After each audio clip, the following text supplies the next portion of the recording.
Република Македонија го има најевтиниот тарифник за плаќање на концесиски надоместоци. Тоа е обврска на компанијата која што треба да ја плати кон државата.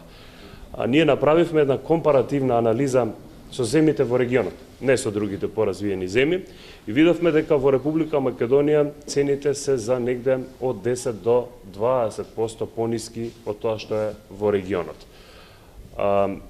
Од друга страна, ако се види профитот на компаниите кои што го остваруваат во секторот на рударство, мислам дека е редно значителен процент од тоа да иде како приход во државата. Но ние никогаш нема да пресечеме и донесеме одлука која што ќе биде лоша за бизнис секторот. Секогаш разговараме со нив, впрочем тоа сме го направиле и во минатото.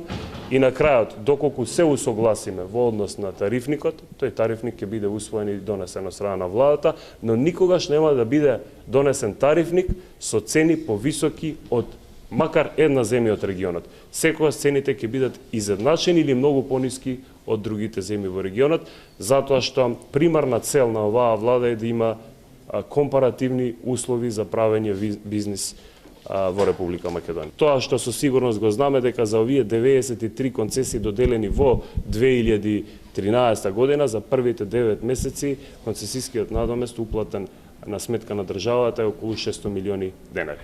Ние би сакале да ги охрабриме концесионерите, странските инвеститори во Република Македонија во иднина да вложуваат во индустријски објекти, дури би кажал и топилници, кои што во иднина ќе придонесат за во Македонија да се произведе готов производ, се со цел тој кога би се извел надвор од Република Македонија да има додадена вредност. И со тоа како држава ќе го пораснеме извозот. Во јавноста се дојде до информација дека од нова година има предлог за зголемување на концесискиот надомест, за практично по нас енормно зголемување за некои 50% за металите.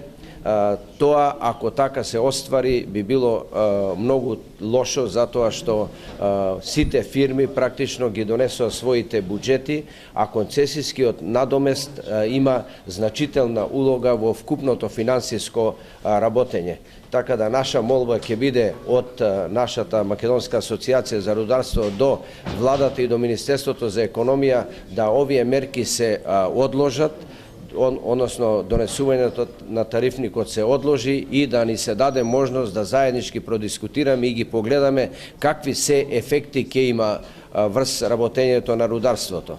Министерот кажа дека за среќа на сите нас рударството во последните години бележи одреден подем, но не смееме да донесеме такви одлуки, такви решенија кои ќе го закочат понатамошниот развој. Особено што се работи за значителен издаток кој мора да се планира кај сите фирми. Знаете, ќе биде многу тешко ако фирмите донеле буџети и сега треба да ги менуваат своите развојни планови и така натаму. Наша молба ќе биде упатена до министерот и до представниците од Министерството за економија да се одложат овие мерки, да ни се даде можност да се согледа точно што ќе значи